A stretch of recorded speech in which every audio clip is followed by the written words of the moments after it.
Jemaat yang terkasih di dalam Tuhan Yesus Kristus, selamat datang, selamat beribadah bagi segenap jemaat maupun simpatisan yang pertama kali mengikuti secara daring atau online ibadah GKP Jemaat Epatha Cakung. Memasuki Minggu Paskah ketiga ini yang bertemakan berjumpa Kristus yang bangkit mengubah hidupku. Marilah kita beribadah dengan penuh sukacita. Sebelum memulai ibadah minggu ini, kini dengarkanlah pokok-pokok warta jemaat sebagai berikut. Warta jemaat yang pertama, sesuai dengan himbauan pemerintah agar jemaat tetap di rumah saja. Maka untuk kurun waktu 12 April sampai 3 Mei 2020, segala kegiatan ibadah kategorial dilakukan dengan mendengarkan khotbah yang dapat diakses di media sosial GKP Cakung. Yang kedua, terkait pelaksanaan ibadah yang dilakukan masing-masing keluarga selama tanggal 22 Maret sampai 3 Mei 2020. Diberikan kesempatan bagi setiap keluarga yang akan menyampaikan rasa syukur atas berkat dan pemeliharaan Tuhan melalui persembahan yang dapat ditransfer Bank BCA dengan nomor rekening 633-0270-860 atas nama Margareta Desmual atau dimasukkan ke amplop dan diserahkan di gereja.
Doa tiap hari, baca kitab suci, doa tiap hari kalau mau.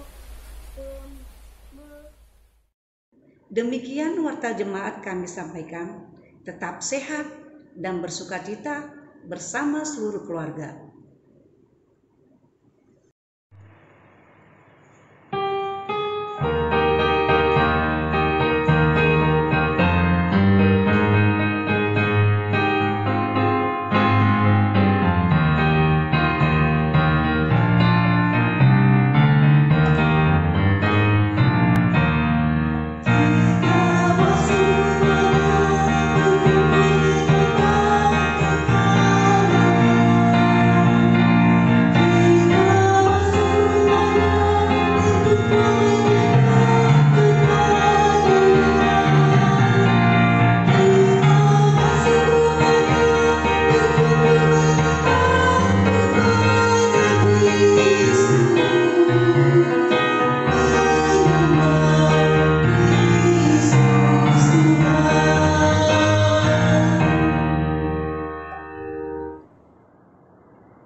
Jemaat yang terkasih, Allah berfirman kepada umat-Nya, "Aku akan menempatkan kemah suciku di tengah-tengahmu, dan hatiku tidak akan muak melihat kamu.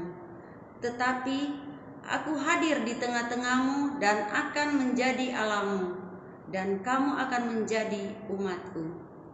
Demikian pula Kristus telah bersabda, "Sebab di mana 2 atau 3 orang berkumpul dalam namaku, di situ aku ada di tengah-tengah mereka." Mari kita menyambut pengukuhan kebaktian minggu ini dengan menyanyikan PKJ nomor 58 bait 1, Semua yang Tercipta.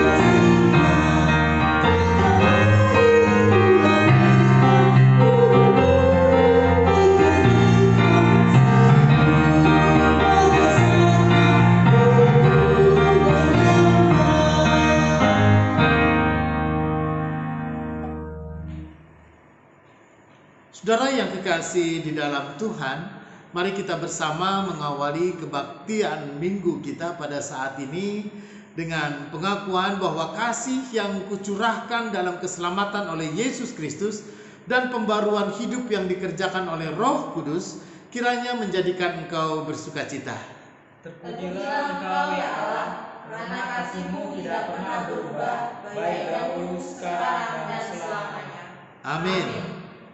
Jemaat Tuhan, nas pembimbing pada minggu ini diambil dari Injil Lukas pasal 24 ayat 33 dan 34. Begini katanya. Kemudian mereka bangkit dan kembali ke Yerusalem. Di sana mereka menemukan 11 murid. Mereka berkumpul bersama dengan teman-teman mereka. Kata mereka itu, sesungguhnya Tuhan telah bangkit dan telah menampakkan diri kepada Simon. Demikian nas pembimbing pada kebaktian hari ini. Kiranya firman-Mu menjadi pelita bagi kakiku dan terang bagi jalanku. Baiklah saudara, kita bersama menaikkan doa syafaat kita. Bapa di dalam sorga, sungguh Engkau adalah Allah yang bangkit dari antara orang mati, Allah yang memberikan kekuatan hidup, Allah yang menjaga, melindungi, memelihara kehidupan, dan bahkan Engkau juga adalah Allah yang berkuasa atas kehidupan.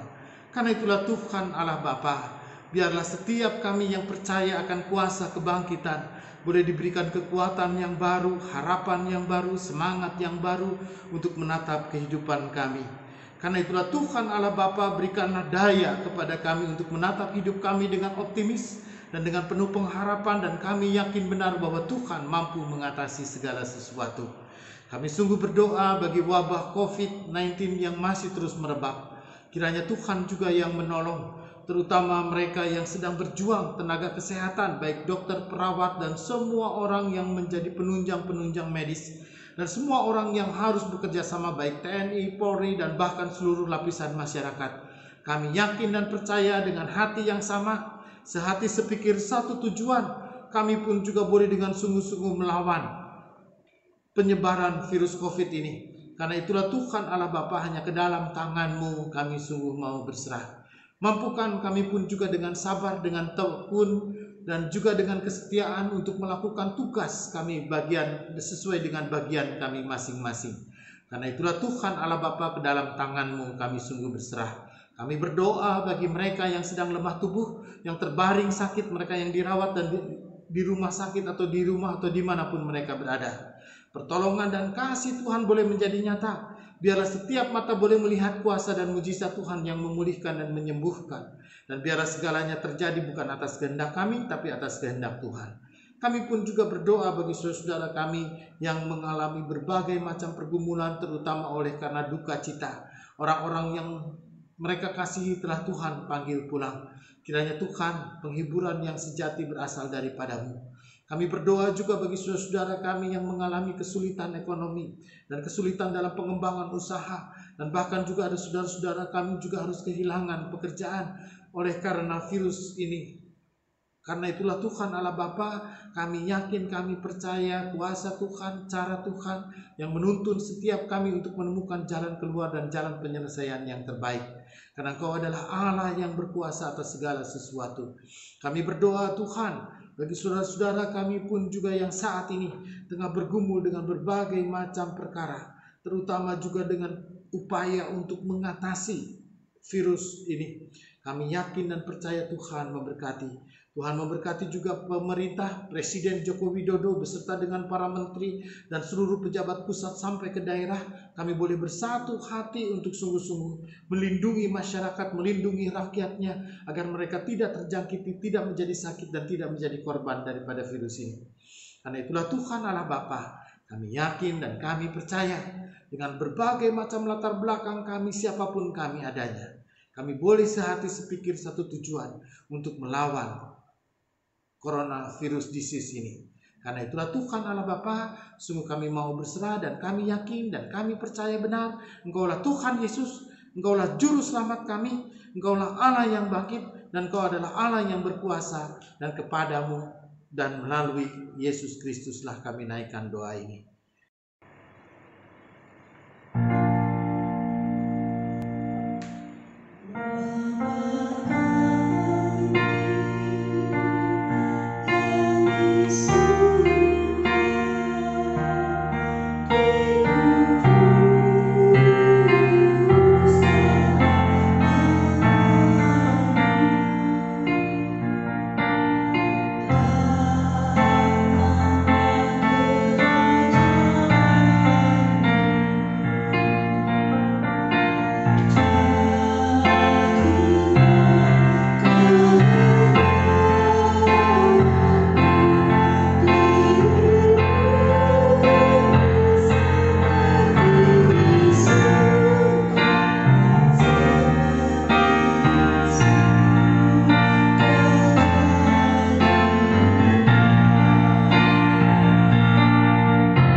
Baik Bapak Ibu dan saudara-saudara yang kekasih di dalam Tuhan, kebaktian pada minggu ini kita akan bersama-sama merenungkan firman Tuhan dari Injil Lukas pasal 24 ayat 13 sampai dengan ke 35. Untuk itu mari kita bersama kita berdoa.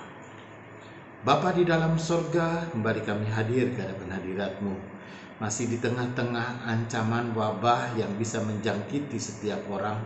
Karena itulah Tuhan Allah Bapa, kami boleh tetap ada di tempat kami masing-masing.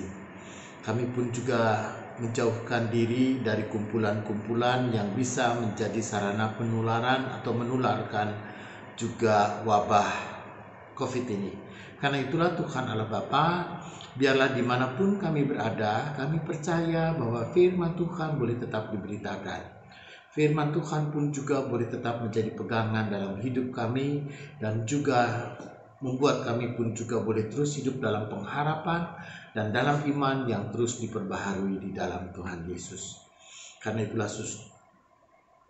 itulah Tuhan Allah Bapa, biarlah setiap kami boleh dengan sungguh disertai oleh kuasa Roh Kudus, sehingga ketika kami membaca dan merenungkan firman-Mu, kami beroleh makna, pengertian, dan juga kami beroleh kekuatan dan penghiburan. Urapi hamba-Mu untuk melayangkan firman. Karena itu Bapa, berfirmanlah, kami siap untuk mendengarkan. Amin. Saudara, Injil Lukas pasal 24 ayat 13 sampai dengan ke 35. Begini katanya. Pada hari itu juga, 2 orang dari murid-murid Yesus pergi ke sebuah kampung bernama Emmaus, yang terletak kira-kira 7 mil jauhnya dari Yerusalem. Dan mereka bercakap-cakap tentang segala sesuatu yang telah terjadi. Ketika mereka sedang bercakap-cakap dan bertukar pikiran, datanglah Yesus sendiri mendekati mereka, lalu berjalan bersama-sama dengan mereka. Tetapi ada sesuatu yang menghalangi mata mereka, sehingga mereka tidak dapat mengenal Dia. Yesus berkata kepada mereka, "Apakah yang kamu percakapkan sementara kamu berjalan?" Maka berhentilah mereka dengan muka muram. Seorang dari mereka namanya Kleopas menjawabnya, "Adakah engkau satu-satunya orang asing di Yerusalem yang tidak tahu apa yang terjadi di situ pada hari-hari belakangan ini?" Katanya kepada mereka, "Apakah itu?" Jawab mereka, "Apa yang terjadi dengan Yesus orang Nazaret? Dia adalah seorang nabi yang berkuasa dalam pekerjaan dan perkataan di hadapan Allah dan di depan seluruh bangsa kami. Tetapi imam-imam kepala dan pemimpin-pemimpin kami telah menyerahkan Dia untuk dihukum mati, dan mereka telah menyalibkannya. Padahal kami dahulu mengharapkan bahwa Dialah yang datang untuk membebaskan bangsa Israel.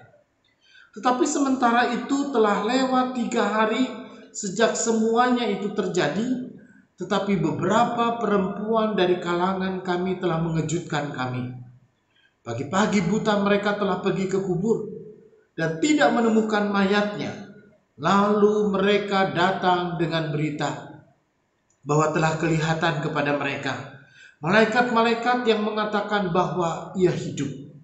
Dan beberapa teman kami telah pergi ke kubur itu dan mendapati bahwa mereka benar yang dikatakan perempuan-perempuan itu, tetapi Dia tidak melihat mereka.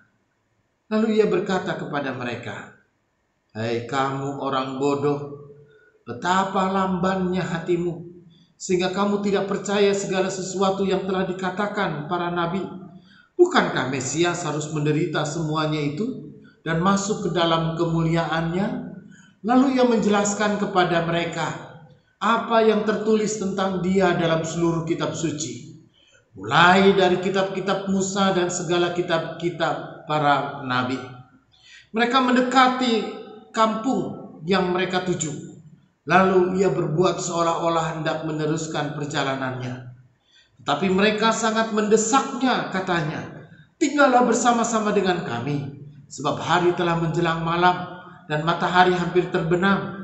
Lalu masuklah Ia dan tinggal bersama-sama dengan mereka.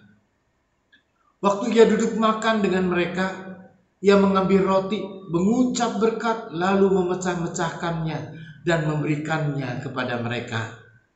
Ketika itu terbukalah mata mereka, dan mereka pun mengenal dia. Tetapi ia lenyap dari tengah-tengah mereka. Kata mereka seorang kepada yang lain, "Bukankah hati kita berkobar-kobar ketika ia berbicara dengan kita di tengah jalan, dan ketika ia menerangkan kitab suci kepada kita?" Lalu bangunlah mereka dan terus kembali ke Yerusalem. Di situ mereka mendapati ke-11 murid itu. Mereka sedang berkumpul bersama-sama dengan teman-teman, Mereka berkumpul bersama-sama dengan teman-teman mereka. Kata mereka itu, "Sesungguhnya Tuhan telah bangkit dan telah menampakkan diri kepada Simon." Lalu kedua orang itu menceritakan apa yang terjadi di tengah jalan dan bagaimana mereka mengenal dia pada waktu ia memecah-mecahkan roti. Saudara, demikian pembacaan Alkitab. Berbahagialah mereka yang dengan sungguh-sungguh mendengarkan firman Tuhan, memeliharanya dan menyatakannya di dalam kehidupan mereka sehari-hari. Haleluya.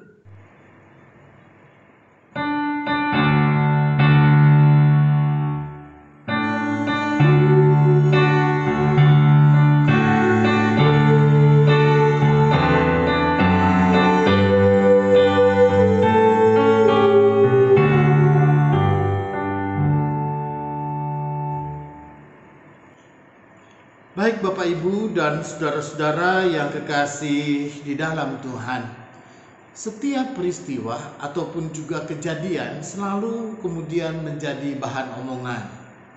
Lalu orang tidak jarang bercerita, orang dongeng, orang pun juga lalu namanya cerita, lalu suka ditambah-tambah ataupun juga bahkan suka dikurang. Dan bahkan tidak jarang saudara, peristiwa-peristiwa besar itu menjadi sebuah bahan diskusi. Bahkan di media massa, entah di televisi, entah di radio, entah pun juga bahkan di YouTube ataupun juga bahkan di media sosial lainnya, entahkah Facebook, Instagram atau Twitter. Lalu orang berdiskusi, orang pun juga saling mencela, orang pun juga tidak jarang berargumentasi, lalu kemudian diadu, ya argumentasi. Saudara yang kekasih, misalnya seperti virus Corona ini atau Corona virus disease 19, ya, apa yang sedang terjadi pada saat ini. Saudara, orang bukan hanya sekedar berdiskusi dan banyak ngomong dan banyak cerita tentang COVID, tapi juga orang bicara berita tentang hoax.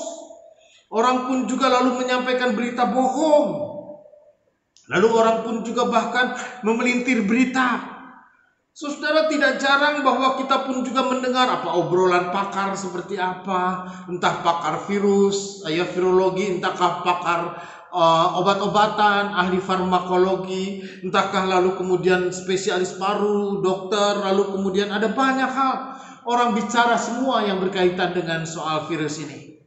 Tapi juga banyak orang bicara baik dari sisi sosial, psikologi, bahkan juga dari sisi ekonomi. Bagaimana COVID-19 ini pun juga lalu kemudian memberikan dampak kepada psikologi masyarakat, kepada kehidupan masyarakat, perubahan-perubahan yang terjadi, dan bahkan terhadap kehidupan ekonomi masyarakat kita. Dan saudara, tentu saja ini pun juga menjadi bahan percakapan yang menarik sekali. Bukan cuma itu, para rohaniawan dan juga para agamawan lalu kemudian juga banyak bercerita. Kenapa? Karena banyak ibadah-ibadah yang tidak bisa dilakukan di rumah ibadah. Hampir semua agama. Ya, lalu kemudian orang harus melakukan ibadahnya di rumah. Orang harus berdoa di rumah. Orang harus melakukan rumah itu menjadi tempat di mana orang beribadah. Karena itu, saudara yang kekasih di dalam Tuhan, maka kita membuat video ini pun juga adalah menjadi bagian peribadahan kita yang kita refleksikan di dalam bentuk bahwa ibadah itu bisa terjadi di mana saja, dan firman Tuhan pun juga bisa diberitakan dengan cara apa saja. Karena itu saudara yang kekasih di dalam Tuhan, sampai sekarang pun juga orang bicara dan orang pun juga tetap mempercakapkannya. Kira-kira saudara, Seperti itulah juga dengan peristiwa kebangkitan Yesus. Peristiwa kebangkitan Yesus pun juga menjadi pembicaraan banyak orang. Banyak orang berdiskusi, para imam, para pejabat-pejabat, lalu kemudian para tokoh-tokoh agama dan juga orang-orang punya pengaruh ketika itu. Semua orang bercakap dan mempercakapkan mengenai kebangkitan Yesus. Karena itu saudara yang kekasih di dalam Tuhan, kalau disebutkan ada 2 orang dari murid-murid Yesus pergi ke kampung bernama Emmaus. 2 orang ini dalam perjalanan ini mereka ngomong, mereka ngobrol, mereka bercerita, mereka berdiskusi. Gitu ya, mereka pun juga bercakap-cakap dan bertukar pikiran, kata ayat 15. Itu berarti bahwa bercakap-cakap dan bertukar pikiran bukan hanya sekedar obrolan dan omongan kosong. Tapi ada sesuatu obrolan yang memang dengan sungguh-sungguh mereka mungkin adu argumentasi. Kalau sudah berdiskusi mereka akan adu argumentasi, adu pemahaman dan adu pemikiran. Oleh karena itu saudara yang kekasih di dalam Tuhan, saya tidak akan membahas bagaimana isi diskusi dan apapun juga karena tidak ada keterangan lebih lanjut. Tetapi saya akan memfokuskan renungan kita pada saat ini saudara kepada 2 orang murid-murid ini, di mana yang namanya salah satu itu disebut bahwa murid ini bernama Kleopas. Saudara, siapa Kleopas ini? Dan satu orang lagi memang anonim, tidak disebut namanya. Siapakah? Ayat 13 hanya mengatakan 2 orang dari murid-murid Yesus pergi ke sebuah kampung. Lalu ayat 18, seorang dari mereka namanya Kleopas. Saudara, siapa Kleopas ini? Memang dalam Alkitab kita hanya 1 kali disebut dan tidak ada keterangan lain. Tetapi saya teringat kepada penulis Injil Lukas. Injil Lukas dalam Lukas pasal 1 ayat 1, demikian juga dengan Kisah Para Rasul pasal 1 ayat 1. Dia menuliskan bahwa tulisannya ini ditujukan untuk satu orang yang bernama Theophilus. Hai Theophilus yang mulia, begitu dalam Injil Lukas pasal 1 ayat 1. Siapakah Theophilus? Siapakah yang dituju oleh Injil Lukas ataupun juga kitab Kisah Para Rasul yang ditulis oleh Lukas sendiri? Orang akan mengatakan bahwa Theophilus ini adalah seorang pejabat, seorang yang terkemuka. Jabatannya apa, pengaruhnya seperti apa, kepemimpinannya bagaimana, nggak terlalu jelas juga. Tetapi saudara, para penafsir sepakat, para teolog sepakat bahwa Theophilus ini adalah orang yang punya pengaruh. Theophilus ini adalah orang kalangan Yunani, orang yang punya posisi yang cukup berpengaruh. Karena itu saudara, Lukas menulis surat ini ataupun juga menulis kitab ini dan kisah ini, Kisah Para Rasul, kepada Theophilus untuk memberikan argumentasi dan untuk memberikan kejelasan dan untuk memberikan pemahaman tentang siapa Yesus. Saudara, dalam ceritanya Lukas ini, lalu kemudian dia menyebut nama Theophilus. Ini pun juga memang merupakan sebuah misteri. Siapa Theophilus? Tetapi saudara yang kekasih di dalam namanya, Kleopas, dari namanya kita bisa mengenal bahwa dia adalah seorang Yunani. Bukan seorang Yahudi. Ya, dari seorang Yunani yang bernama Kleopas ini, tentu saudara, kita tidak akan menjumpai nama Kleopas dari 12 murid Yesus. Tidak ada 12 murid Yesus bernama Kleopas. Tetapi ini adalah orang Yunani yang entah apa, siapa, tetapi orang Yunani ini yang kemudian disebut sebagai murid Yesus. Yang satu lagi memang kita tidak mengenal, tidak ada namanya. Ya. Jadi ketika ayat 13 mengatakan 2 orang dari murid-murid Yesus pergi ke sebuah kampung. 2 orang murid-murid, yang satu namanya, salah seorang dari mereka namanya Kleopas. Ini adalah orang Yunani yang menjadi murid Yesus. Orang Yunani yang disebut sebagai murid Yesus. Orang Yunani yang disebut sebagai orang yang mengikut Yesus dan percaya kepada Yesus. Dan orang inilah juga yang sedang berdiskusi dan mendiskusikannya. Karena itu saudara yang kekasih di dalam Tuhan, maka dari realitasnya sebagai seorang Kleopas, orang Yunani yang kemudian mengikut Yesus, maka ada beberapa hal yang boleh kita jadikan sebagai perenungan kita. Saudara, bahwa murid Yesus ini tidak dibatasi oleh 12 orang saja. Bahkan siapapun boleh menjadi murid Yesus. Bahkan siapapun bisa mengikut Yesus dengan diam-diam. Bahkan siapapun lalu orang bisa mengatakan, oh ya, saya percaya kepada Yesus. Tetapi dia tidak melakukan pengakuan iman atau mengaku kredo atau mungkin dibaptis atau apapun juga. Saudara yang kekasih di dalam Tuhan, melalui pemahaman ini, maka yang pertama saudara, siapa sih orang yang mengikut Yesus? Maka siapapun juga yang mengikut Yesus, lalu kemudian tidak boleh secara eksklusif kita mengatakan bahwa orang yang mengikut Yesus dan murid Yesus adalah mereka yang sudah dibaptis. Atau siapapun yang mengikut Yesus adalah mereka yang sudah mengaku dan mengikrarkan pengakuan imannya. Atau siapapun juga yang mengakui dan mengikut Yesus lalu adalah mereka yang lalu kemudian memproklamirkan atau menyatakan dirinya, lalu kemudian menyatakan imannya. Belum tentu saudara. Tetapi siapapun orang bisa percaya pada realitas kebangkitan. Siapapun orang bisa percaya kepada Yesus Tuhan, Sang Juru Selamat. Karena itu saudara, sekalipun Kleopas bukan bagian dari 12 murid. Bahkan Kleopas pun juga bukan orang Yahudi. Bahkan Kleopas pun juga bukan orang Aram yang tidak pernah mengerti dan tidak pernah bergaul ataupun juga tahu tentang adat istiadat Yahudi. Tetapi Kleopas ini mengenali siapa Yesus. Ketika Yesus mengambil roti lalu kemudian mengucap berkat, lalu memecah-mecahkannya dan memberikannya kepada mereka. Ayat 31, ketika itulah terbukalah mata mereka. Mereka pun mengenal Dia. Saudara yang kekasih di dalam Tuhan. Yang kedua, tiap orang memiliki kekhasannya sendiri-sendiri. Yesus yang biasa memecah-mecahkan roti, lalu kemudian mengucap berkat, mengambil roti, mengucap berkat, memecahkannya, lalu membagikannya. Saudara, tidak semua orang melakukan hal ini. Dan kalau kita bicara agama, tidak semua agama juga melakukan semuanya ini.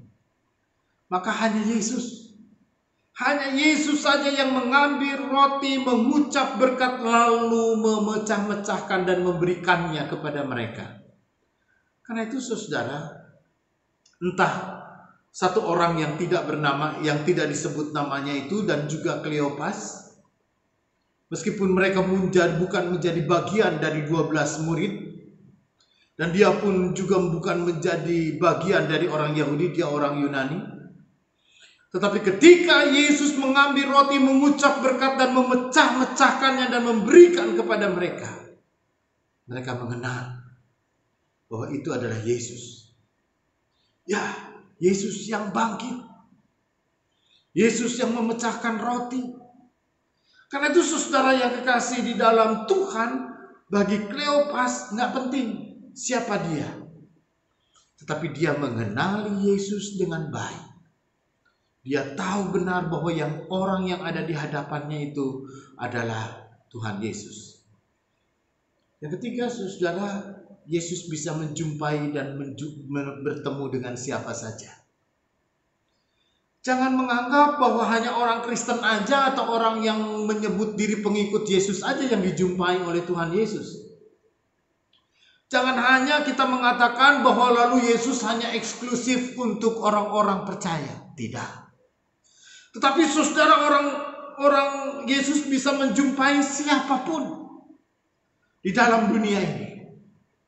Apakah dia 12 murid atau bukan? Apakah dia orang Yahudi atau bukan? Saudara, bahkan Yesus bisa menjumpai orang seperti Kleopas sekalipun. Karena itu saudara yang kekasih di dalam Tuhan, Persoalannya adalah perjumpaan Yesus dengan Kleopas. Ketika mata mereka, lalu kemudian mereka dengan sungguh-sungguh, lalu kemudian mereka bangun dan terus kembali ke Yerusalem. Saudara, bangunlah mereka lalu terus kembali ke Yerusalem. Mereka kembali ke Yerusalem untuk apa, saudara? Untuk memberitahukan kepada orang lain, sungguh Tuhan telah bangkit dan Tuhan telah menampakkan diri kepada Simon. Artinya, saudara, bahwa yang dikatakan oleh Kleopas dan kawannya ini, dia mau meneguhkan kesaksian Simon. Dia mau meneguhkan kesaksian perempuan Maria Magdalena yang menyaksikan kubur kosong, atau murid-murid yang lain yang menyaksikan kubur kosong. Karena itu, saudara yang kekasih di dalam Tuhan, Kleopas ini dengan sungguh dia mengatakan, sungguh Tuhan telah bangkit. Dan dia sudah menampakkan diri, baik kepada Simon maupun juga kepada dia dan juga kepada kawannya. Saudara yang kekasih di dalam Tuhan, melalui firman Tuhan kita pada saat ini,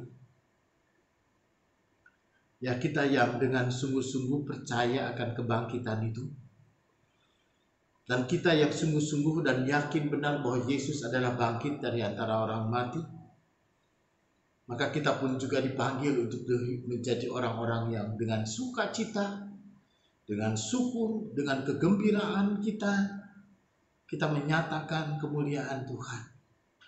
Bahwa Yesus yang bangkit itu adalah Yesus yang sungguh-sungguh memberi sukacita bagi kita.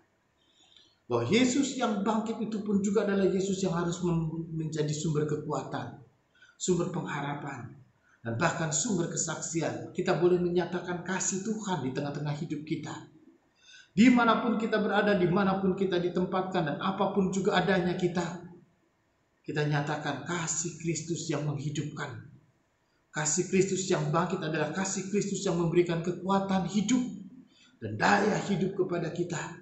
Sehingga setiap kita yang percaya akan kebangkitan Yesus dipakai olehnya untuk menyatakan kemuliaan, untuk menyatakan karya keselamatan, dan untuk menyatakan kasih di tengah-tengah kehidupan kita dimanapun kita berada.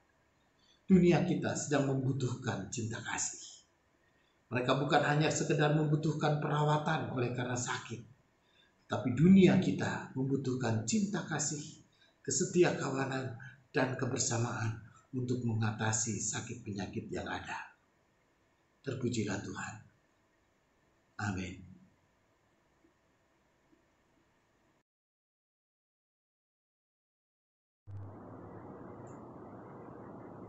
Jemaat yang terkasih, marilah dengan penuh sukacita dan kerelaan hati kita bawa persembahan kepada Tuhan dengan mengingatnya.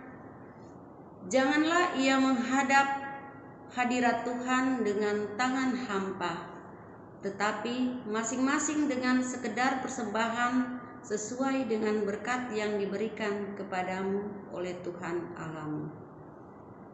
Persembahan yang telah dihimpun oleh masing-masing keluarga dapat diserahkan kepada majelis jemaat dengan melalui transfer ke Bank BCA dengan nomor rekening di bawah ini, atau dimasukkan ke dalam amplop dan diserahkan di gereja untuk mendukung segala keberlangsungan kegiatan pelayanan GKP Cakung. Sementara memberikan persembahan diedarkan bersama kita memuji Tuhan dengan menyanyi dari PKJ nomor 146 bait 1. Bawalah persembahanmu. Janganlah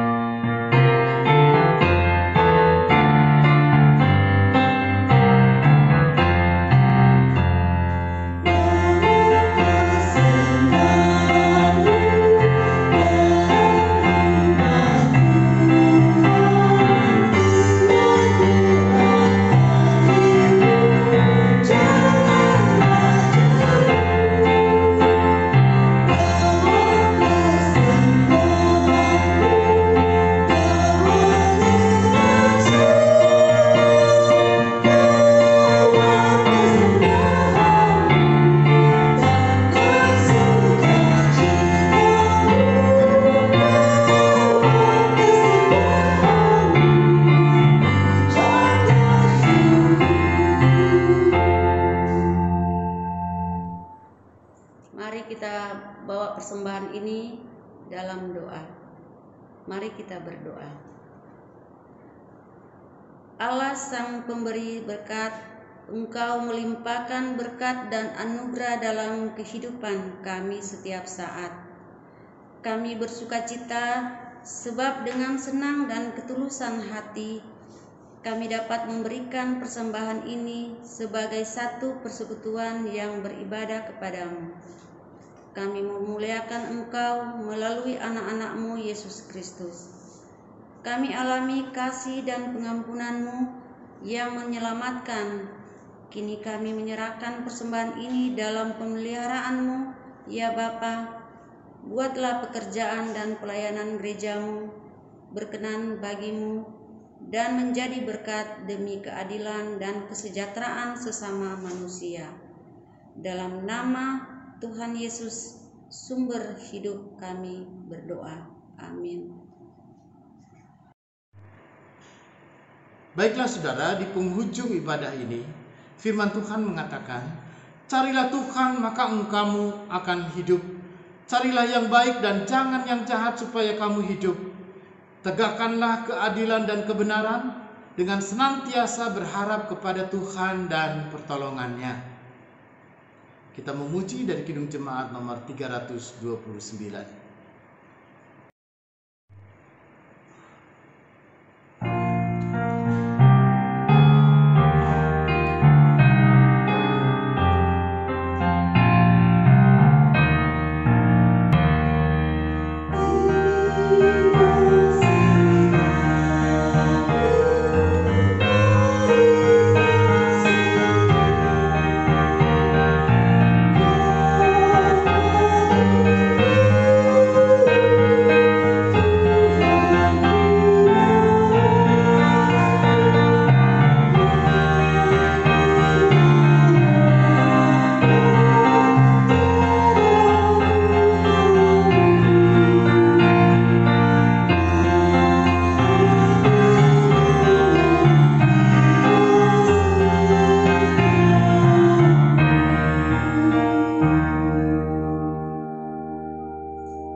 Baiklah saudara, saat kita menerima berkat Tuhan, kasih Allah Bapa yang tercurah dalam keselamatan oleh Yesus Kristus dan persekutuan hidup damai sejahtera yang dibangun oleh Roh Kudus kiranya melimpahi saudara sekalian sekarang dan selama-lamanya. Haleluya, amin.